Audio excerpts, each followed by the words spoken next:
Sen jälkeen kun mä sain kesätyön Vaasasta, mä jatkoin mun opintojen Rovaniemellä. Mä tein semmoisen vaikean opiskeluaikataulun, se oli paljon kursseja.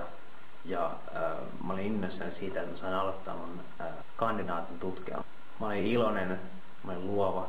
Mä yritin ystävystyä niihin opiskelijoihin siellä Lapin yliopistossa. 3 viikkoa opiskelijan alusta. Mä olin tulossa takaisin patikkaretkellä vaihtoehdon kanssa, jossa oli yksi kanalainen kiva tyttö, joka halusi pussata mua poskelle, koska sillä oli ikävästä ranskalaisesta. Mä astuin ulos bussista. Yhtäkkiä mua oltiin saattamassa siviilipoliisiautoon. Siellä oli sinivalkoinen partioauto läheisessä risteyksessä. Kaikki tää oli mua varten. Matkalla sinne autoon mä hyppäsin sellaisen matalan jalankulkukaistan kiveyksen yli iloisesti. Ja sitten nämä poliisi liikautti käsiään mun selkää pitkin silleen levottomasti. Ja mä oletan vaan, että ne pelkästään mä yritin karata siihen.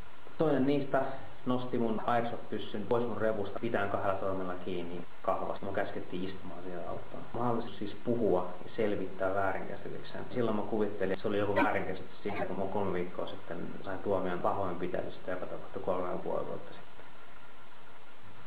Mä vietin 3 seuraavaa päivää poliisilaitoksen putkassa, jossa ne poliisit kohteli mua niin kuin taparikollista, joka on menossa vankilaan vanhasta tavasta. No sit kun ne päästi mut pois sieltä, yliopiston siivoojat, opiskelijat ja opettajat itki, kun ne näki mut, ja Lapin kansa kirjoitti otsikoita aseella uhkailusta yliopistolla. Noita vain oli jo alkanut siinä vaiheessa. No, mä otin yhteyttä kriisiryhmän psykologeihin, pyysin niiltä apua semmoisen julkisen keskustelutilaisuuden järjestämiseksi, jossa nämä väärinkäsitykset siitä uhkauksesta oltaisiin oikaistu. Ne kieltäytyi, väitti, että mun opiskelut on jumissa, mun elämäni on kierteessä ja että syy siihen on mun huonossa äitisuhteessa. Mä menin koulun johtokunnan kuulemistilaisuuteen, jossa koulun asianajaja teki valheellisen dokumentin mun omasta kertomuksesta. Lapin yliopisto siis toisin sanoen torjui minun kaikki yritykseni korjata väärinkäsitys uhkauksesta. Ja ne osoitti, että ne on taipuvaisia pikkumaiseen kontrolliin. Toisin sanoen kaikilla oli omat skeemat, joiden mukaan ne yritti päättää asioista niin diktaattorien tavalla. Ne kehotti, että mun ei kannata mennä kursseille.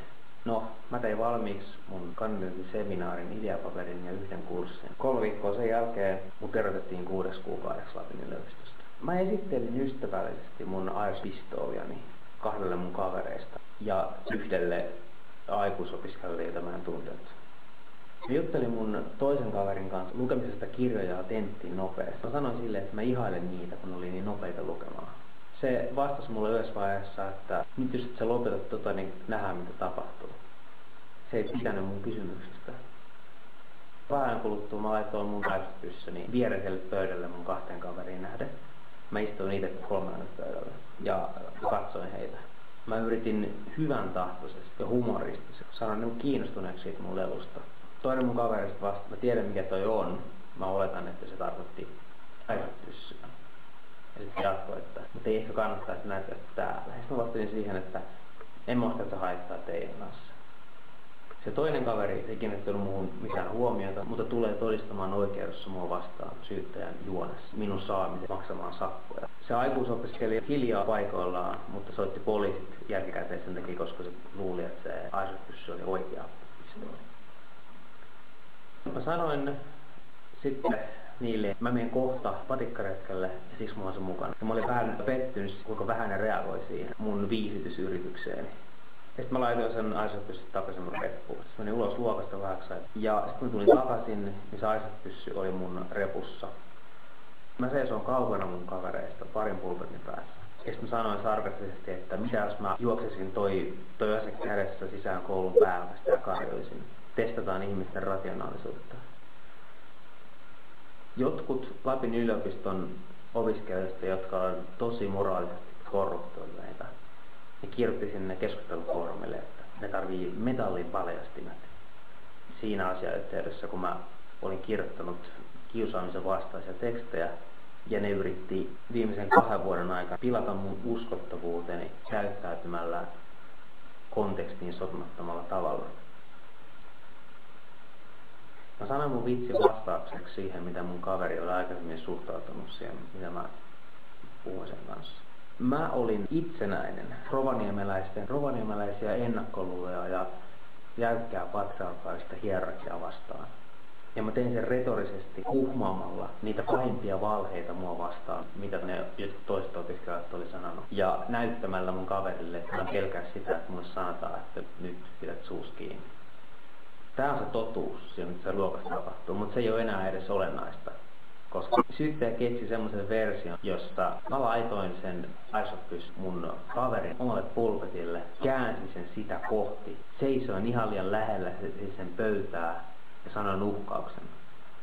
Tämä on hyvä esimerkki Gilles Deleuzen uudelleen koodauksesta. Se ei ole totta, mutta niillä on tarpeeksi valtaa tehdä mulle niitä ikinä huvittaa. Kun se aikuisopiskelija soitti poliisit, niin totta kai ihan ennustettavissa on, että se johti taas niiden pikkumaiseen kontrollin hakemiseen. Ne jätti huomiota mun pyynnöt puhumiseen tai sovitteluihin ja veti sen asian oikeuteen asti saadakseen mulle sakot tai vankeutta. Se tarkoitus on pelkästään ylläpitää niiden ennakkoluuloja mun epäsosiaalisuudesta, ylirikoskomissaarion oletuksesta kouluammuskelusta. Ja ne käytti tuota väärää versioita sieltä luokkahuoneen tapahtumista oikeudessa mua vastaan, tuhoten mut siinä samalla.